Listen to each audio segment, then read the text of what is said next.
Sí. Bueno, entonces el tema pues que nos interesa a partir de la próxima semana es este que hemos venido poniendo desde la primera clase, que es ¿existe la Trinidad en la mente hebrea? El texto clave para esta clase es: estoy maravillado, Pablo hablando a los Gálatas, de que tan pronto os hayáis alejado del que os llamó por la gracia de Mashiach para seguir un evangelio diferente.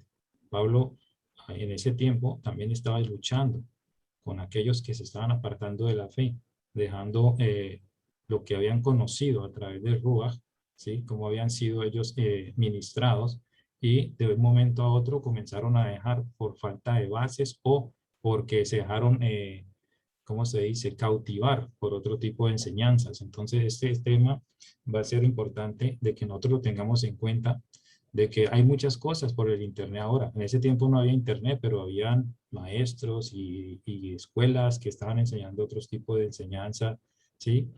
Doctrinas o filosofías. Entonces Pablo advierte esto a los Gálatas, y también lo vemos en otras cartas que él escribe. Entonces, para nosotros también que tengamos en cuenta que estamos viendo, que estamos permitiendo que entre por nuestros ojos, por nuestros oídos, y que pidamos la dirección del Ruach HaKodesh siempre. Pablo dice, no todo, yo puedo probar todo, pero no todo me aprovecha, no todo es de beneficio, así que es importante sacar lo bueno y desechar lo malo, ¿vale? Entremos por un momento en un recuento histórico del cristianismo católico hasta el protestante. Vamos a ir por fechas y acontecimientos, pues más que todo, aquí vamos a empezar con la doctrina católica, lo que fue imponiendo, ¿no? A través del poder que tenía la Iglesia Católica, el dominio que tenía sobre la humanidad.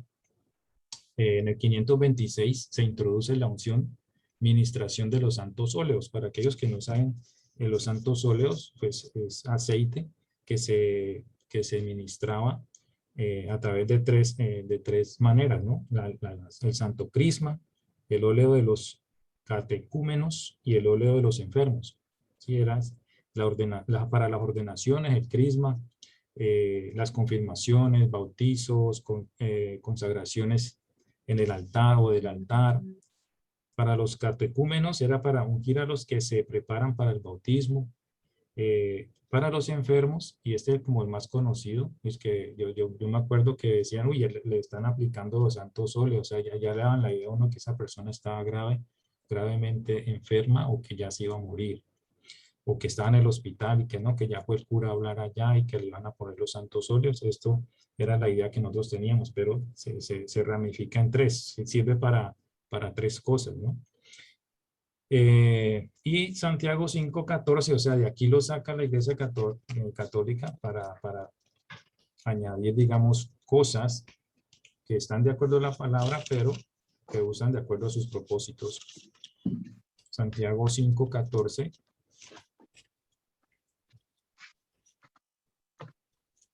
Nos dice, ¿está alguno enfermo entre vosotros? Llame a los ancianos de la iglesia y oren por él, ungiéndole con aceite en el nombre del Señor. Y la oración de fe salvará al enfermo, y el Señor lo levantará. Y si hubiere cometido pecado, le serán perdonados. ¿Sí? Pero estos perdonados por el Eterno. Ahora, en el 593 se introduce el purgatorio, lugar temporal para expiar los pecados. ¿Sí? Expiar los pecados. ¿Quién expió los pecados por nosotros? Ahora, existencia de un purgatorio. ¿Esto dónde está en la palabra? No está. Son cosas inventadas por hombres, ¿sí? Con la influencia de hombres que crearon historias. Por ejemplo, Dante Alighieri, que más adelante lo vamos a ver, que escribió la Divina Comedia, hablando de varios limbos, varios niveles, hasta llegar al infierno, varios niveles de infierno. Todas esas cuestiones se fueron administrando al pueblo. ¿Sí? Como no se les permitía leer la Biblia, entonces se fue creyendo en todas estas historias. Ahora, ¿qué pasa en el purgatorio? ¿Hay alguien que tiene pronto un micrófono por ahí abierto, por favor? Si lo podemos cerrar. Eres tú. El mío. Ya, ok. Vale, entonces, ¿qué pasa con estos purgatorios? Miren hasta dónde llega pues la idea de esto, de que si tú tienes dinero y si tu familiar o tu amigo ha sido parrandero, borracho y jugador, no importa lo que haya sido en esta vida, tú puedes pagar misas gregorianas para que se ahorre tiempo en el purgatorio. El tiempo se va a mermar del tiempo que va a estar allá. Lo van a ir sacando pues con estas misas. Pero eso sí, el dinerito no hace falta. ¿Sí? Ahí tiene que pagar. En el año 1100 se introduce el pago por las misas. O sea, ya cobran por una misa, igualmente hasta en estos tiempos. En el 1190 la venta de indulgencias, que esto fue pues lo que llevó al tope para la reforma. Se cobraba por los pecados de una persona. Esto por la crisis que estaba llevando la iglesia económica, ¿no? Entonces inventaron esto de vender indulgencias para que la gente pues creyera que iba a poder ser ayudados acá del infierno o que sus pecados iban a ser perdonados por comprarlos. En el 1215 se introduce la transubstanciación. Esto de la transubstanciación, sabemos que esto se aplica en la Iglesia Católica con la cuestión de la hostia, ¿no? La transubstanciación es, según las enseñanzas de la Iglesia Católica, la conversión de toda la sustancia del pan en la sustancia del cuerpo de Cristo, o sea, literalmente, y de toda la sustancia del vino en la sustancia de su sangre. Esto lo toman de Juan, cuando Yahshua dice, el que bebe mi sangre, que no come mi carne, ¿sí? ¿Recuerdan eso? Entonces lo toman literalmente, y esto no es literalmente, sabemos que es aceptar la obra que él hizo, el sacrificio que él hizo. Entonces, al nosotros aceptar eso, simplemente estamos creyendo en el sacrificio y que a través de eso nosotros vamos a ser eh, ¿sí? Comprados por esa sangre, comprados por ese sacrificio. Pero aquí lo literalizan y entonces dicen que se convierte pues el pan en la carne de Cristo y la sangre en el vino, ¿no? Esto va en contra de lo que estamos viendo en la Paracharre.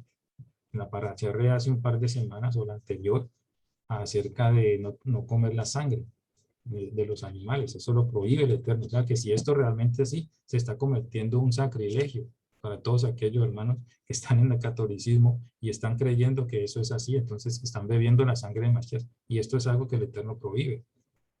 En 1229 se prohíbe leer la Biblia.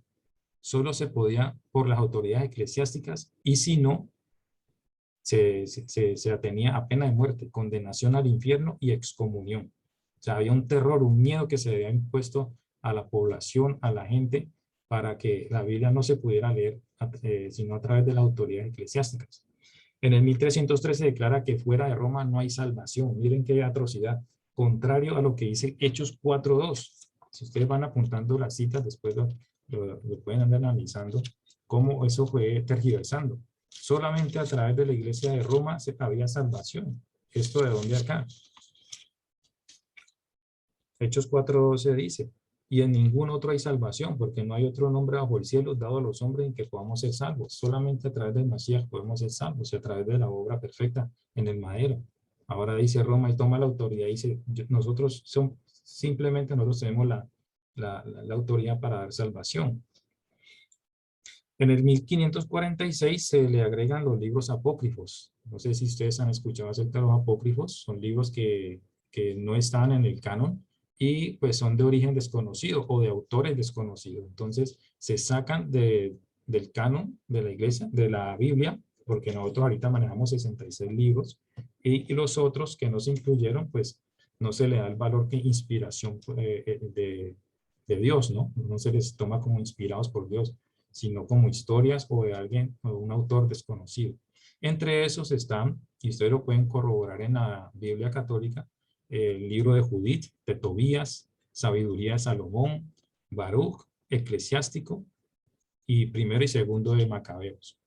¿Sí? La historia de los Macabeos que celebra la amada casa de Judá celebra Hanukkah debido a lo que hicieron los Macabeos. De ahí toman esa historia y celebran esta fiesta. Ahora tenemos un Papa Inocencio III, que se le llamó el Papa más poderoso de la historia. ¿Por qué? Porque este ordena el exterminio de los que leían la Biblia sin permiso del Vaticano. Confiscaban los bienes y estos pasaban a manos del Vaticano. Eso sí, le convenía todas las riquezas y todo que le pudieran tener para confiscar. Lucha contra los herejes y los infieles. Es un celo por expurgar el cristianismo. Impulsó la Cuarta Cruzada, o sea, 4 cruzadas bajo el mando de este papa. La tierra de Tierra Santa, la cruzada albigense, la cruzada contra los almohades en tierras hispanas y promovió la cruzada de los niños. Un total de 4 cruzadas.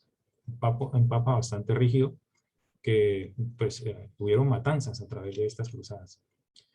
Ahora, Francia, España, Italia, los países donde tú y yo estamos viviendo, Alemania, Países Bajos, sufrieron los horrores de estos crímenes en el nombre de Dios. Ahora muchos de los que se les predica son incrédulos. ¿Por qué? Porque toman estas experiencias y le echan la culpa a Dios de las atrocidades que se cometieron en el nombre de Dios por la iglesia. ¿Sí? Una excusa para no creer y le echan de esto debido a la religión, ¿no? A lo que se hizo a través en el nombre de Dios en la historia, las matanzas y todas estas crímenes. En la Inquisición matan judíos, homosexuales y gente de raza negra. A pesar de esto, se levanta un hombre en ese tiempo en contra de todo esto y su nombre era Tetrarca, en el 1304. Caudillo del Renacimiento, se para frente al Vaticano y grita: papas, cueva de ladrones, hijos del diablo. Le condenan. ¿Qué pasó con este hombre? Lo condenan a muerte, lo cuelgan y lo ahorcan en Venecia. O sea, todo el que se oponía contra esto, si tenían oportunidad, lo desaparecían. Y lo mismo pasa ahora con lo que los científicos buenos, los médicos buenos, son desaparecidos o son borrados del mapa. La Inquisición española, vamos a hablar un poquito, ya lo hicimos en las otras clases, pero vamos a tratar unos puntos y qué parte de aquí, ¿no? Fue creada con previa autorización del Papa Sixto IV por los reyes católicos Isabel I de Castilla y Fernando II de Aragón, el 1 de noviembre del 478, antes del viaje de Colón a las Américas, ¿vale? El primer inquisidor fue el fray Tomás de Torquemada, ¿sí? Torquemada, ese fue el primer inquisidor. Duración y víctimas: 1346 condenados a muerte entre los años 1540 y 1700. En una población superior a los 31 millones, hasta un máximo de 3000 condenas a lo largo de toda la historia. Entre 1478, cuando inició, y 1834, más o menos el periodo en donde terminó. Según cálculos del historiador alemán Wolfgang Behringer, la persecución provocó en toda Europa entre 40.000 y 60.000 víctimas, donde 500 corresponden a la suma de las ejecutadas en España, Portugal e Italia, exceptuando las regiones alpinas de Italia. Los motivos de la Inquisición, para tener en cuenta, los principales causas de la Inquisición española fueron las siguientes: combatir la herejía de los judaizantes, judíos conversos, personas que se han convertido al judaísmo, y prácticas en contra de la religión católica. Fueron intolerantes en cuanto a cualquier otro tipo de creencia. El interés por los bienes materiales obtenidos por los judíos con poder económico, eso sí les convenía. Todo aquello, lo mismo que pasó en la Segunda Guerra Mundial. Se le confiscaron todos los negocios, la riqueza del pueblo judío. Aparecen nombres como John Wycliffe, ¿sí? Un profesor de la Universidad de Oxford, que la conocemos en Inglaterra, es mencionada. Predica en contra de la tiranía del Vaticano, contra papas, cardenales, obispos, defendiendo el derecho al pueblo, en especial de los campesinos. John Wycliffe. Jan Hus, creo que ustedes han escuchado, hasta hay películas sobre él. Este hombre muere en la hoguera, creo que citando una parte de la Biblia. Dice: era rector de la Universidad de Praga. Predicador intrépido, ataca los vicios de los papas, declarando su homosexualidad. O sea, eso era una cueva de ladrones, de demonios y todo lo que se está viendo ahora. Eso no es nuevo. Eso ya venía desde esos tiempos. Ordenaban a los 12 años a los niños. ¿Se imaginan qué tenían que hacer para poder ser ordenados? Fue un teólogo y filósofo checo, ¿sí? La República Checa queda entre Alemania, está Austria, está también Italia. Todos estos países están alrededor de este país, de la República Checa. Viene Martín Lutero con lo de la Reforma, vive entre el 1483 al 1546, se inicia la persecución. Después de lo que Lutero hizo, ya vimos, inclusive les hablé acerca de las encíclicas, Les hablé también del libro que escribió, Los judíos y sus mentiras. Todo esto que él habló acerca de los judíos, esto llevó pues a la persecución judía y inspiró al líder alemán para irse en contra de los hermanos de Judá. Entonces, a partir de eso, pues comienzan las persecuciones a todos aquellos que se habían reformado, que habían protestado contra la Iglesia Católica de Inglaterra. Salen barcos para Estados Unidos, llegando pues allá a Chicago, a la isla de Rock Island, en Illinois, en Virginia. Llegan estos varones huyendo pues para poder tener libertad religiosa. En 1634 se promulga el proceso de la canonización. Solo el Papa dice quién es santo. ¿Se pueden ustedes imaginar qué es canonizar? Es aprobar un segundo milagro, una persona que ha muerto, y si a través de esa persona se comprueba que ha hecho milagros, si alguna persona ha pedido a través de esta persona que la han creído santa, que vivió una vida, digamos, digna, y a través de las peticiones que le hayan, y se comprueban milagros, que en la mayoría de los casos es pura mentira, lo canoniza. Entonces el Papa es el que da la autoridad para decir, este es un santo. Pero, ¿qué nos dice la palabra? Todo esto va en contra. Vemos cómo todas estas cosas son simplemente meras ideas de hombres. Que la palabra misma nosotros, tú y yo, somos declarados santos, a vivir una vida santa. ¿Sí? Romanos 1:7 nos dice, todos los amados de Dios que están en Roma, llamados a ser santos, especialmente ahora. Mira, este mensaje va especialmente para toda esta cueva de, de ladrones y de corruptos que hay en la iglesia allá en el Vaticano. Este mensaje también va para ellos actualmente, que se arrepientan, son llamados a ser santos. Primera de Corintios 1 dice, a los que han sido santificados en Mashiach, llamados a ser santos. Pero mire, Pablo después dice, tú y yo, que estamos en raíces hebreas, estamos llamados a ser santos, pero practicamos la santidad, nos vamos a ir santificando poco a poco a través del lavamiento de la palabra, por medio del Ruach HaKodesh. Colosenses 1:2 dice, los santos y fieles hermanos de Mashiach en Colosas. Efesios 1:1 dice, a los santos que están en Efeso. Ya Pablo declara esa palabra. Ustedes son santos, son apartados. La palabra santo quiere decir apartado, ¿sí? Limpio, puro, de toda contaminación. Por eso vemos a través de todas las parachot, todos los mandamientos que el Eterno manda, que no quiere que nos contaminemos con las cosas del mundo. Filipenses 1:1 dice, a todos los santos en Cristo Jesús que están en Filipos. 1 Corintios 14:33, porque Dios no es Dios de confusión, sino de paz, como en todas las iglesias de los santos. Efesios 2:19 dice, sois conciudadanos de los santos. Para todo aquel que llega al conocimiento del Mashiach, ya no es un gentil. Y si ahorita tú eres parte de este pueblo apartado. ¿Recuerdan ese primera de Pedro 2:9? Que dice, ustedes son nación santa, pueblo apartado para Elohim. Entonces, somos llamados santos, amados. Y debemos vivir en eso, cuidarnos de vivir en santidad. Y todos estos versos que ustedes ven aquí, cantidad de versos que nos declaran, miren, la palabra nos declara a nosotros santos. Y entonces, ¿quién es un hombre para decir, este hombre, ahora, después de su muerte, lo declaramos santo? Increíble. Vamos entonces, en 1860 se declara que la palabra del Papa es infalible. No comete errores en sus encíclicas, es Dios hablando a través de él. Ahora, entre papas se contradicen cuando escriben sus encíclicas. Ustedes saben que un papa va, otro papa viene, y ellos van sacando encíclicas, documentos, y se ha comprobado la contradicción que hay entre uno y otro. Entonces, ¿quién tiene la razón? Infalible, solo Elohim. En el año 1965 se declara a María la madre de la iglesia y madre de Dios. Entonces, por consiguiente, María viene a ser como una diosa, ¿verdad? Y esto es tradición pagana, porque eso viene de la idea de Semiramis, de Astoret, de todas estas deidades de pueblos paganos. Y esto hace a la Virgen María, la hace una diosa. Y asimismo ellos lo creen.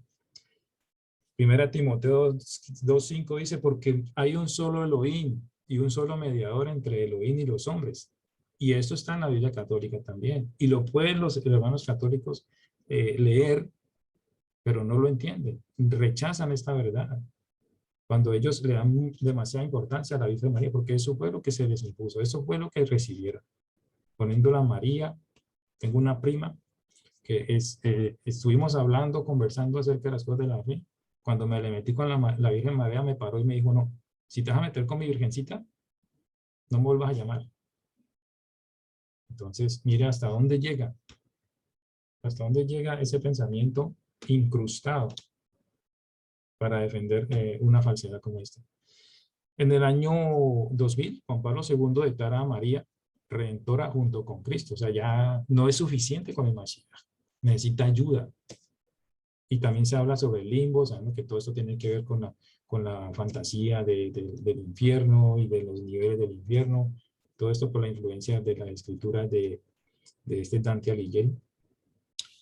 Después de todo esto, llegan pues los peregrinos, lo que hablábamos, llegaron a Estados Unidos. Los peregrinos son muy conocidos, eran un grupo de puritanos religiosos que emigraron a América en busca de libertad religiosa, ¿sí? Y que se asentaron en Nueva Inglaterra, así lo nombraron allá en Estados Unidos.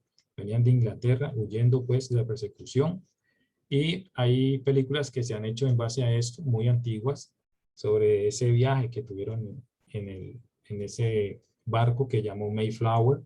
La película llama Plymouth Adventure, The Pilgrim's Adventure. Sí, son clásicos. Pero aquí ustedes en rojo pueden ver que he puesto, hay un video acerca de, aquí viene lo de la celebración de Thanksgiving, ¿sí? Acción de Gracias, que se celebra en el último jueves de noviembre, ¿sí? Celebrando acerca del agradecimiento por el fruto de la tierra, pero como todas fiestas que no pertenecen al Eterno, siempre hay un lado oscuro, hay un lado oscuro. Y realmente la historia de ese Thanksgiving, si una persona es honesta y se da cuenta realmente lo que pasó y lo que se le hizo a los nativos en ese tiempo, y se disfrazó, porque esto es un disfraz, se disfrazó de Thanksgiving. Mucha gente lo celebra y no sabe por qué, o creen lo que les dijeron, pero esto tiene un trasfondo terrible, esta fiesta. Así que pues les dejo esa inquietud a los que quieran averiguar el lado oscuro de Thanksgiving o de Acción de Gracias. Ustedes van a encontrar videos. Aquí se desencadena la historia de los peregrinos, aparecen los bautistas también en escena, colonizando pues allá en Virginia, en Estados Unidos, bajo el liderazgo de Roger Williams. Aparecen los cuáqueros, no sé si ustedes recuerdan a Avena Quaker, de ahí viene un hombre ahí como con un gorrito, como todo inglés, de allí viene cuáqueros, de Quaker. Era una sociedad religiosa que se le llamó la de los amigos o iglesia de los amigos, ¿sí? Religiosa de los amigos o amigos. Es una comunidad religiosa disidente de origen cristiano protestante fundada en Inglaterra por George Fox. ¿Sí? En 1647 el zapatero George Fox estaba pasando frente a una iglesia de Mansfield en el centro de Gran Bretaña, cuando recibió lo que describió como un mensaje de Dios, que le dijo: la visión que recibió ese día fue profundamente radical. Dios estaba dentro de cada persona y no había necesidad de sacerdotes. Esto para irse en contra del sistema religioso eclesiástico que dominaba en Inglaterra también, ¿no? Porque la iglesia de Inglaterra también se separó de la iglesia católica. Entonces, ellos protestaron contra esto. Pero, ¿qué nos dice Efesios 4:11 respecto a esto? Efesios 4:11 nos dice: y él mismo constituyó a unos apóstoles, a otros profetas, a otros evangelistas y a otros pastores y maestros.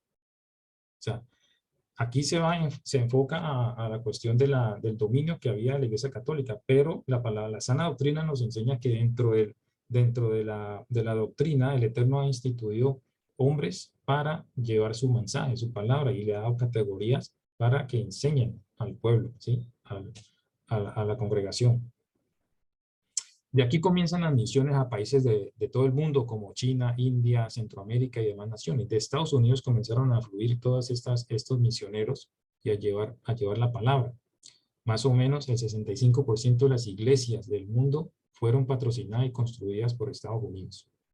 Las universidades más importantes en Estados Unidos, que son la Yale y la Harvard, fueron universidades que las fundaron pastores protestantes, en un esfuerzo por mantener las costumbres de la educación liberal de Europa en el Nuevo Mundo. ¿Sí? Entonces, ellos fundan estas iglesias, pero ¿qué vemos ahora? Irónicamente, en estos tiempos son la cuna del ateísmo y el humanismo. Irónico. O sea, esas bases que recibieron para enseñar e instruir a las personas fueron transformadas, fueron cambiadas, y ahorita son cuna de ateísmo y humanismo. El ateísmo, por ejemplo, una definición es, en un sentido más amplio, es la ausencia de la creencia en la existencia de deidades. En un sentido estricto, es el rechazo de la creencia de que cualquier deidad exista. En una definición aún más restringida, el ateísmo es específicamente la postura que defiende que no existen las deidades.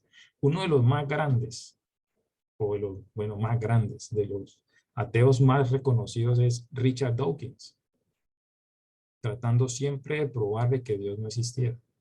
Un fiero enemigo de la fe. Richard Dawkins. El humanismo, también, movimiento intelectual desarrollado en Europa. Europa, cuna del renacimiento, de los nuevos pensamientos, de la modificación, de la transformación. Aquí nace en el siglo XIV, XV, rompiendo las tradiciones escolásticas, todo esto pues por lo de la reforma, la gente cansada, exaltando en su totalidad las cualidades propias de la naturaleza humana, pretendía descubrir al hombre y dar un sentido racional a la vida, tomando como maestros los clásicos griegos, romanos y latinos. ¿Sí?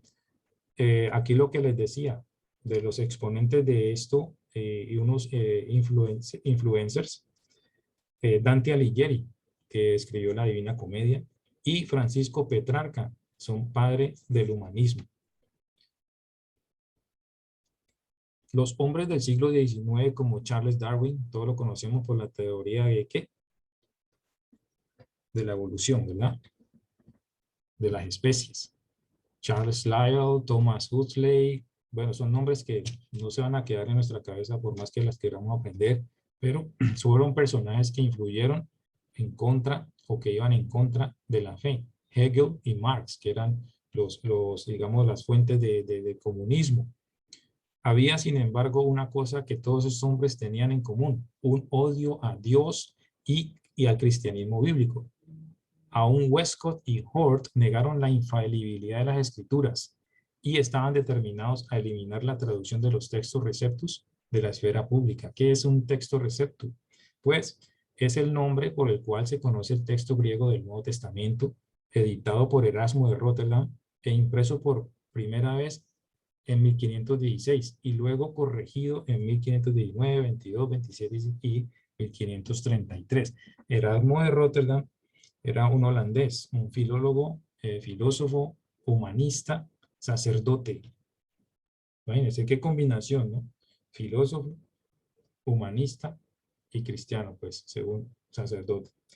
Y él fue el que, pues, comenzó a imprimir la Biblia, ¿no? Estos fueron los hombres que sentaron las bases para las batallas espirituales que se lucharon a lo largo del siglo XX, un siglo que vería a las organizaciones religiosas volverse a la verdad, al surgimiento de la nación de Israel en 1948, entraron en juego las profecías de los tiempos, de los últimos tiempos y la decepción religiosa basada en resultados.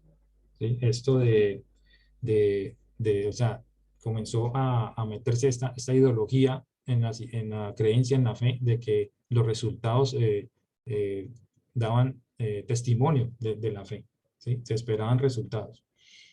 Ahora, nace la Liga de las Naciones. En el corazón de este nuevo pensamiento dominante estuvo bien fundada la mentalidad ocultista e iluminista, tanto como en la sociedad teosófica. Estos promueven el pensamiento socialista en el pensamiento de las masas. Estas filosofías, cuando son mezcladas con las actitudes y los valores de las masas humanas, disminuyen la importancia del individuo. Eso está pasando ahora. Miren los mensajes de este Papa. No sé, hace un tiempo sacó un video donde él habla sobre nuestra casa, está hablando sobre un globalismo. Es exactamente lo que se está hablando aquí. Sí, la importancia del individuo merma para elevar las virtudes del grupo. Tú tienes que sacrificarte por la sociedad y eso es lo que están haciendo.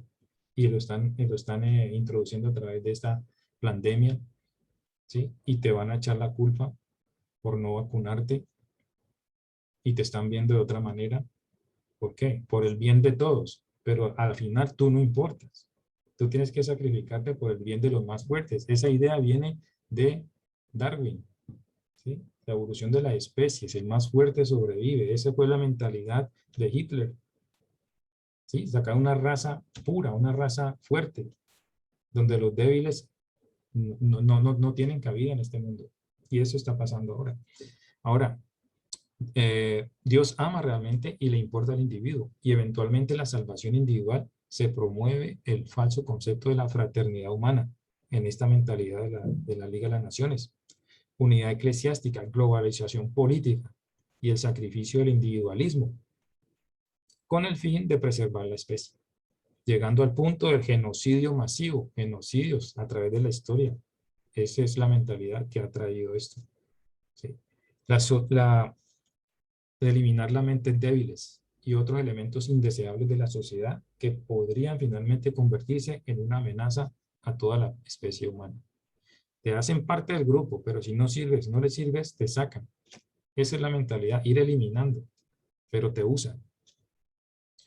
Se ha venido dando énfasis a la filosofía socialista y a la apostasía teológica, quienes se asociaron diciendo que la fe debería ocuparse de la justicia social o convertirse en un evangelio social, donde en el pensamiento del Eterno estaba de que ese era nuestro objetivo. Lógicamente, a través de nuestra fe, la fe se comprueba con las obras, ¿verdad? Deben haber buenas obras porque son una muestra de nuestra fe. Pero de ir a asociar esto con una ideología para la humanidad, para aplicarla, desvirtualizando lo demás, ahí está la falla. Y las masas corren a través de estos movimientos.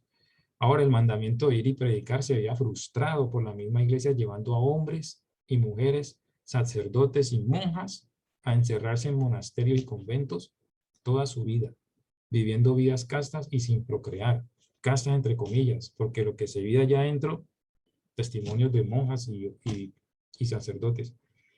Para los hombres el celibato, algo que va en contra de los mandamientos del Eterno. Cuando vemos en Génesis capítulo 1, verso 28, que él dice, multiplíquense. ¿Sí? Génesis 1 dice, es un mandamiento del Eterno, de que el hombre se multiplique, procree. 1:28 dice, y los bendijo Elohim, y les dijo, fructificad y multiplicaos, llenad la tierra y sojuzgadla, y señoread en los peces del mar, y en las aves de los cielos, y en todas las bestias que se mueven sobre la tierra. Pues todas estas ideologías van separando al hombre realmente de los principios que el Eterno quiere que nosotros sigamos, que vivamos. Se enseñaba que entre más pobre, más noble. ¿Sí? Esa mentalidad de pobreza, entonces eran más santos.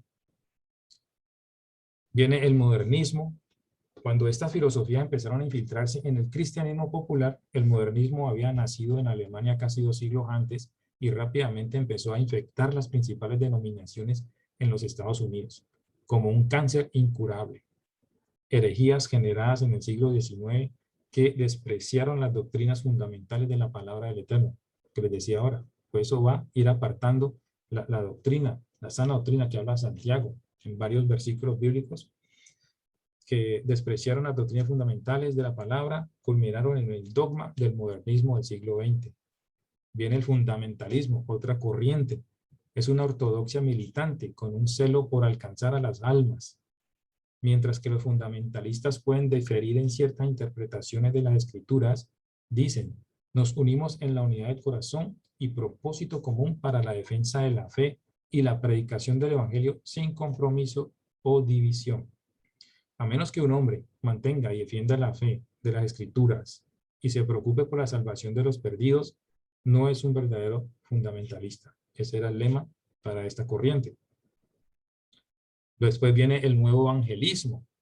Esto ya para el siglo XX, un nuevo movimiento dentro de sus rangos sembró las semillas que darían lugar a su declinación. Este grupo de individuos se hicieron llamar nuevos evangélicos. Harold Ockenga, el primer presidente del seminario teológico Fuller, acuñó el término nuevo evangelismo en 1947, un año antes de la fundación del Estado de Israel. Él insistió en que la palabra clave para favorecer el evangelio ya no es más la separación bíblica, sino la infiltración. Había un problema con los fundamentalistas y estos del nuevo evangelio querían integrarse al fundamentalismo para sacar o traer adeptos al nuevo evangelismo, ¿sí? Les llamaban apóstatas. Él se encargó de detallar las diferentes diferencias entre el fundamentalismo y el nuevo evangelismo. Si ustedes quieren profundizar más sobre este tema y más detalle, pueden encontrar toda esa información. Ahora, el movimiento ecuménico, uno de los famosos también. Vemos cuántos de los llamados cristianos, cantantes y todos se han ido mezclando con este tipo de movimiento. El mismo Billy Graham, no sé si ustedes, creo que sí, es muy famoso, un evangelista masón.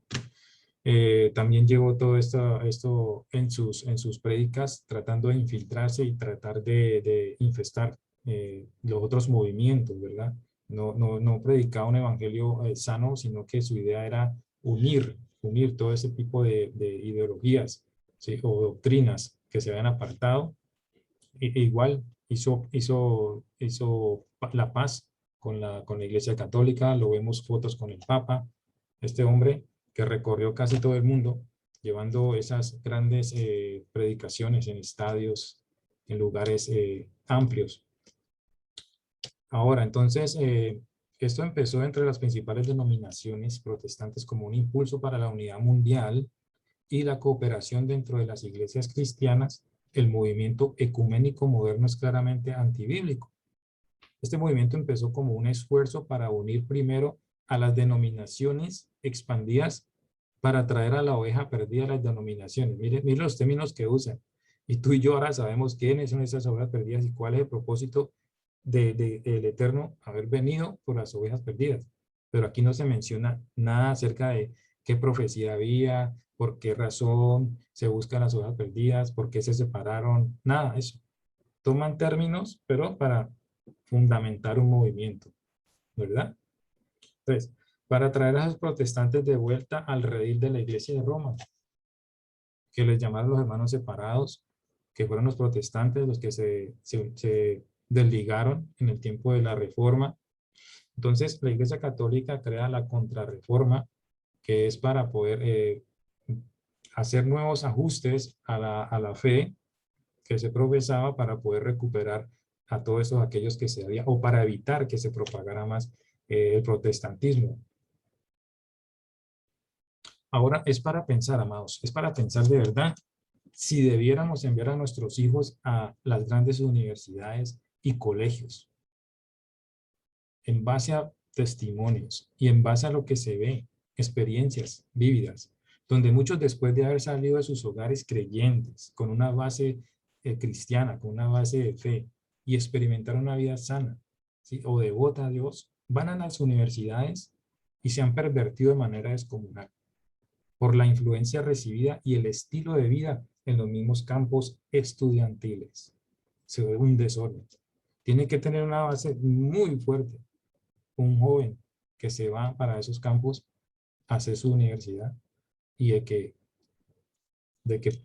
no pierda su fe está en un porcentaje muy bajo, de que la permanezca, de que la conserve. Muchos son infestados por este estilo de vida. Es duro, la tienen fuerte los padres que han tenido que mandar a sus hijos a estudiar, especialmente en Estados Unidos, en Inglaterra, donde se van para las universidades y sabemos y vimos que ya son cuna de humanismo y de ateísmo. Ahora, aquí prima el refrán. Muchos padres dirían, más vale un santo bruto, o sea, no lo mando, que un diablo inteligente. Y es un refrán sabio, porque yo prefiero que mi hijo se quede títulos, que deje títulos y tanta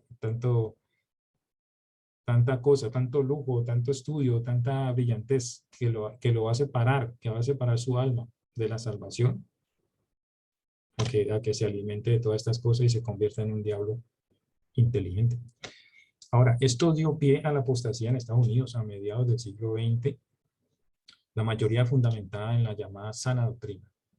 en la sana doctrina realmente, ¿es la sana doctrina realmente sana?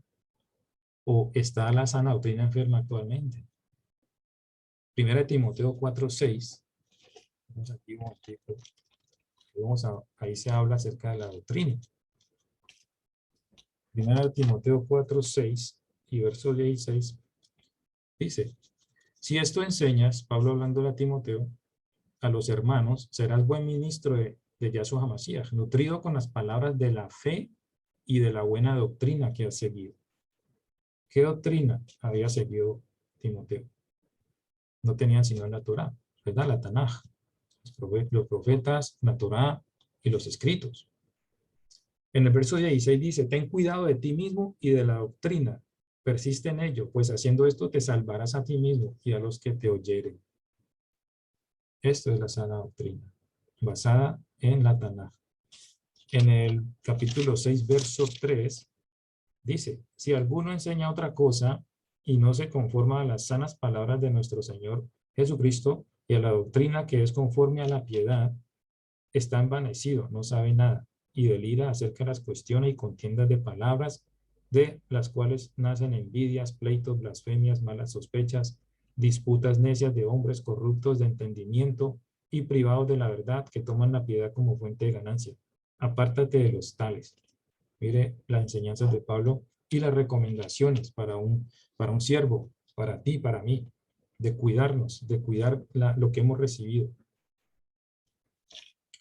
En 2 Timoteo 3:15 al 17 está ese verso que ya no lo sabemos, lo conocemos, y dice: y que desde la niñez has sabido las Sagradas Escrituras. Mire, en ese tiempo no había Nuevo Testamento, como lo tenemos nosotros hoy, o sea que Timoteo estaba recibiendo ministración de la Torá, iba a la sinagoga, eh, todo de acuerdo a como todo judío, ¿no? En ese tiempo se le ministraban, las cuales te pueden hacer sabio para salvación por la fe que es en Yahshua Mashiach. Toda la escritura es inspirada por Dios y útil para enseñar, para redarguir, para corregir, para instruir en justicia, a fin de que el hombre de Dios sea perfecto, enteramente preparado para toda buena obra. O sea, esto es la sana doctrina. Esto, inspirado por la palabra del Eterno, y de acuerdo a lo que Él dice en su palabra, no mandamientos de hombres, ¿sí? No tacanot, como los hermanos de Judá, que han puesto un cerco de más de 6,000 mandamientos. Coge aquí, primero esta mano, luego la otra mano, amárrate este. Todas esas cosas son cosas de hombres, ¿sí? Mandamientos de hombres. Son rudimentos. Ahora, sabiendo esto, podemos comparar qué es lo que realmente enseña, o qué es lo que hemos aprendido durante todo este tiempo, qué fue imponiendo la iglesia, qué mandamientos de hombres se fueron instituyendo, y la gente sigue como borregos al matadero todo este tipo de mandamientos sin escudriñar las escrituras. Ya en nuestra época, hace varias décadas, se ingestó el evangelio de la prosperidad. Creo que todos aquí hemos podido experimentar, vimos esa transición, que es todo lo contrario a lo que se enseñaba en monasterios, el padre, ser pobre, sobre el socialismo, incluir la fe en el socialismo, por la humanidad, por los pobres. Ahorita es contrario, nace este movimiento de la prosperidad y es donde ahorita es: piense y hágase rico, declárelo, materialícelo, dando origen a la decepción de muchos y el abandono de la fe por no conseguir lo que le piden a Dios. ¿Cuántos decepcionados por haber dado su dinero, por haber sido manipulados, por haber esperado un milagro? Sí, eso es lo que decía anteriormente acerca del resultado, ¿no? Obtener los resultados iba a dar, ¿cómo se dice? Iba a dar fe de tu propia fe. O sea, conseguir el resultado, eso era lo que declaraba que realmente estás viendo una fe. Entonces, nacieron las mega iglesias, los megapastores, los famosos evangelistas, los profetas y profetisas, apóstoles, grandes maestros, dejando atrás lo enseñado por los primeros discípulos, ¿sí? De Jesús, del primer siglo, revirtiendo el mensaje del Eterno y la palabra de verdad, para convertirlo en viandas para sus propios beneficios. Aquí tenemos un ejemplo de todos estos apostolobos, los falsos profetas y falsos pastores que solamente ven llover dinero y cada congregante para ellos tiene un valor, ¿sí? Vendiendo profecías, vendiendo sanidad, vendiendo milagros, haciendo pactos. La falsa doctrina de la prosperidad es la doctrina que se enfatiza o que enfatiza la importancia del poder personal, proponiendo que es la voluntad de Dios que su pueblo sea bendecido, enriquecido y prosperado. Eso, sabemos que eso es verdad, pero ese era el objetivo, ese era en lo que se enfocaba, de que necesitaba ser próspero, pero sin mencionar la santidad y la obediencia. Era como una lámpara de Aladino. Frótala y saldrá lo que tú quieras, o pide lo que quieras. Esto dio auge a los seminarios de prosperidad y de riqueza dentro de las iglesias. Se ha dejado de lado el adquirir santidad y una vida de buenas obras manifestada por la fe. Se da lugar a las famosas campañas de sanidad, los estadios llenos, abarrotados, porque crean esa ilusión. Ven, pacta, trae el dinero, vamos a hacer campañas, vamos a hacer oración. Si no tienes dientes, se te va a poner un diente de oro. Espera ese milagro. Yo recuerdo, Claudio Freyson en Argentina, especialista en que le salieran dientes de oro a las personas. Tremendo. Entonces, a ver, vemos, sigue centrándose solo en adquirir el beneficio de parte de Dios. Ya no es Dios quien determina su voluntad para nuestras vidas, sino por el contrario somos nosotros los que imponemos, los que mandamos al Eterno lo que nosotros queremos, esos caprichos. Eso fue lo que creó todo este movimiento. Ya no es Dios, Dios, sino eres tú el Dios de Dios. Te conviertes en, haz esto, quiero esto. Ahora, solo son bendecidos los pastores de grandes mega iglesias. Esa fue la imagen que nos comenzaron a vender. Pero mira qué iglesia, mira cuántos cultos, cuánta gente hay en esa iglesia, 28,000 allá en Texas, Lakewood. Eso demuestra la bendición de Dios sobre el ungido. O sea, el ungido entre comillas. Entonces, este hombre estaba realmente ungido y esa iglesia realmente bendecida porque eran grandes. Porque eran grandes multitudes venían allí. Enseñando que la enfermedad y la pobreza son maldiciones y que debes hacer todo cuando esté en tus fuerzas para adquirir de Dios la bendición y para ser ricos. Esto es antibíblico. Yahshua dijo en una ocasión a los pobres que los pobres estarían siempre con nosotros. O sea, no todo el que iba allá a una iglesia de esas va a salir rico, va a ser millonario, pero esa es la idea que te vende. O sea, cualquiera que anduviera por ahí, pobre, venga a esta iglesia, pida lo que quiera y va a ser rico en un par de meses. Actualmente se ha involucrado la fe para hacer manifestaciones, apoyar campañas presidenciales y demás actividades como marchas y protestas. ¿Sería este el objetivo del Eterno? ¿De dónde acá fue el propósito del Eterno, amados? De que nosotros nos viéramos involucrados en este tipo de actividades gubernamentales y sociales. Y sabemos que muchas iglesias están comprometidas con esto. Entonces, esas cosas desvían el fundamento del mensaje del Mashiach. Aparecen los grandes sanadores, demostrando su poder derribando no argumentos, sino a personas. ¿Se recuerdan? Te ponen la mano y sales volando por allá. Y estadios llenos de gente disque por la manifestación del Espíritu Santo. Nace también la cuestión de hablar en lenguas, ¿sí? Se oraba por ti, tenías que hablar en lenguas. Se te iba guiando hasta que tú tuvieras que balbucear y entonces has recibido el Espíritu Santo. Todo este engaño, todas estas cosas fueron influenciadas en una corriente que tomó mucha fuerza. Pero gracias al Eterno está despertando el pueblo, está saliendo. Bendito sea el abacadosh.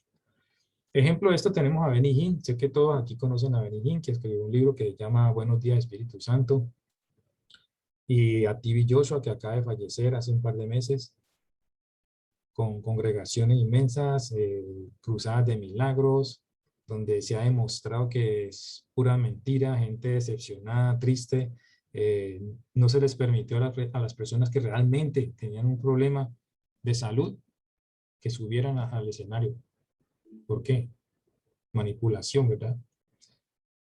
dando espectáculos por doquier, llevando el error a millones de incautos, personas que no toman una Biblia para leer. ¿Sí? Las famosas maratónicas. Yo recuerdo, yo fui parte de eso, me compré ¿cómo se llama? El plato ese, el satélite, a donde yo me iba. Aquí me mudé como 4 o 5 veces aquí en Holanda y lo primero que instalaba era mi satélite porque tenía como 15, 20 canales cristianos. Y no me podía perder enlace porque enlace eran las maratónicas donde era parte, mande su dinero, haga la petición y reciba tantas veces. Usted ponga esto y recibirá tanto. Donde se pacta por tu milagro y por tu prosperidad, vendiendo el anhelado sueño a todo aquel que pacte con dinero y dando lo que más pueda para que esa misma manera reciba el Señor. Entre más des, más te va a dar el Eterno. Qué tristeza. Ahora, venta de paños, agua bendita, aceite, sal, piedra, todo de Israel, que viene de Israel, cruces y toda gama de artículos, disque ungidos para recibir tu milagro. Aún de acá se ha visto.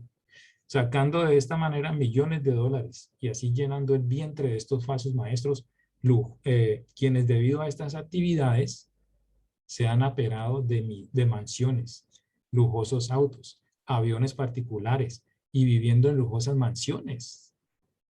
Mansiones de 12 millones de dólares. ¿Qué ejemplo? Mientras siguen deslechando a sus víctimas. ¿En qué error han caído? Estos para quienes está reservada la más grande condena si no se arrepienten. Como dice Mateo 7, 21 al 23. Júntalo por ahí. Todos estos que hemos estado mencionando van a ser parte de esto que el Eterno mismo dijo. No todo el que me dice, Señor, Señor, entrará en el reino de los cielos, sino el que hace la voluntad de mi Padre, que está en los cielos.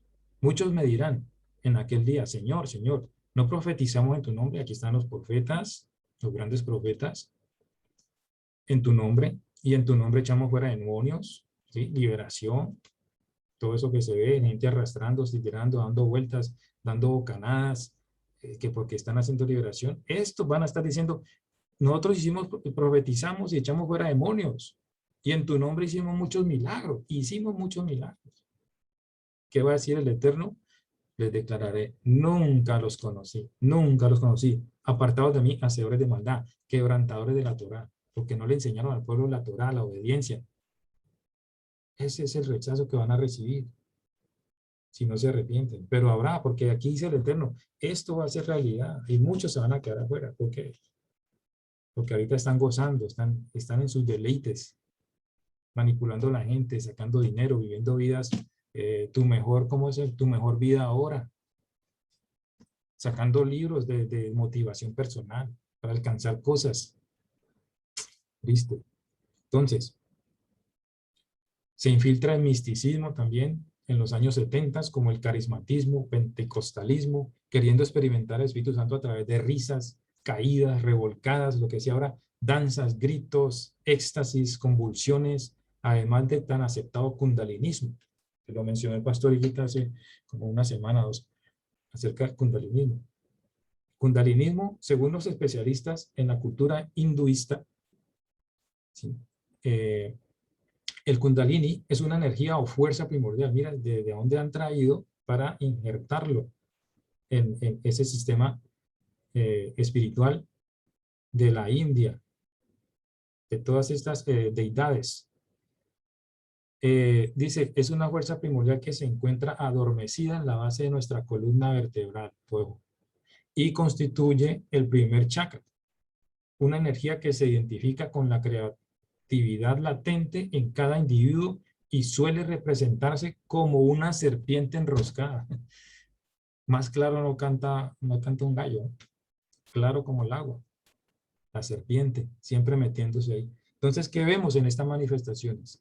Si ustedes han tenido la oportunidad de ver estas cruzadas, donde se hacen este tipo de liberación y de que se experimenta, dice el Espíritu Santo, con movimientos y cosas raras. Eso es kundalinismo, eso se introdujo, ese misticismo.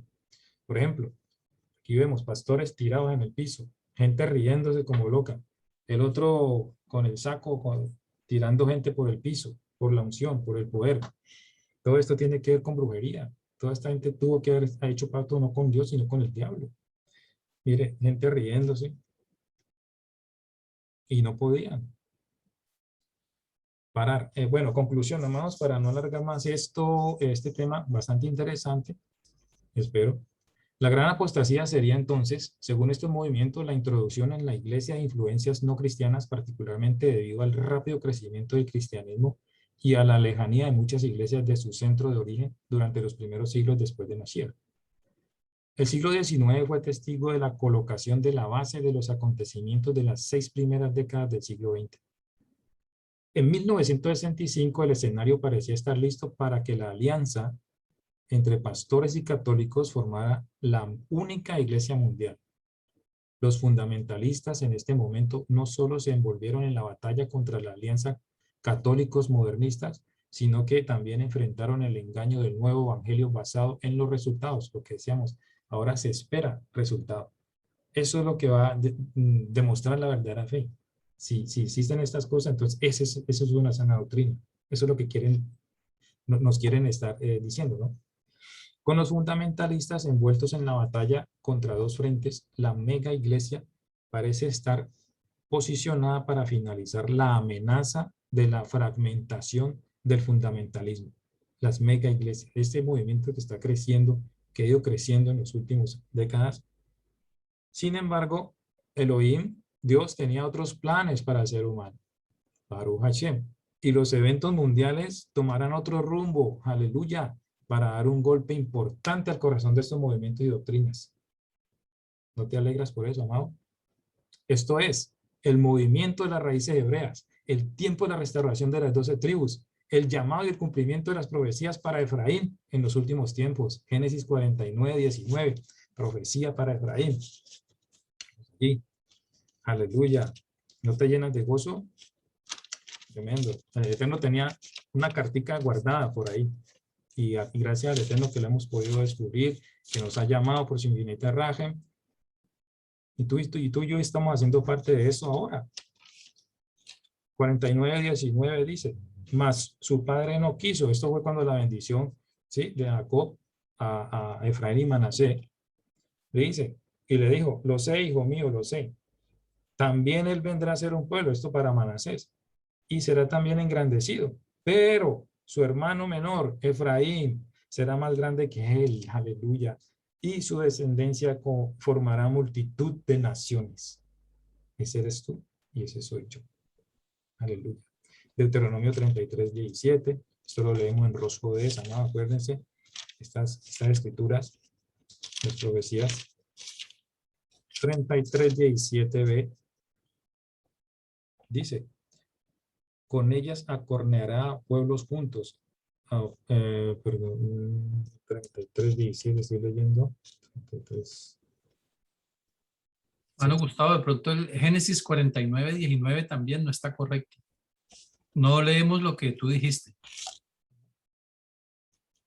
Sí, 49:19. Ah, perdón, pero estoy leyendo 48:19. Sí, 48:19 y también, sí, es 48:19, disculpen porque escribí mal el número, pero ahí usted puede leer lo que leí acerca de la bendición de Jacob sobre Manasés y Efraín, ¿vale? Y entonces, Deuteronomio 33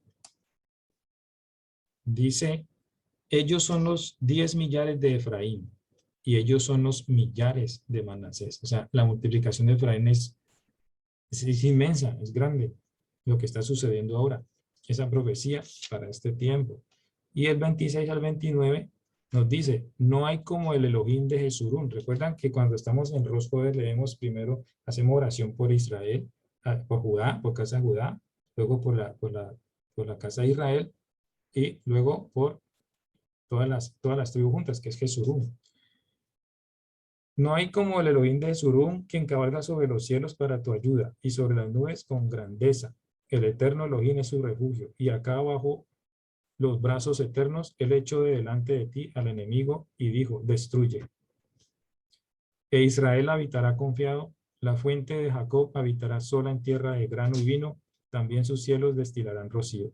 Bienaventurado tú, oh Israel, ¿quién como tú, pueblo salvo por Yahweh, escudo de tu socorro y espada de tu triunfo? Así que tus enemigos serán humillados y tú hollarás sobre sus alturas. O sea, victoria total, amados. Así que esa esperanza es para nosotros. Si permanecemos, si perseveramos, estas promesas son para tú como parte de Israel. Bienvenido, amados, a las raíces hebreas de la fe. Brujín Habaim. Shalom Aleichem. Baruch Hashem. Amén.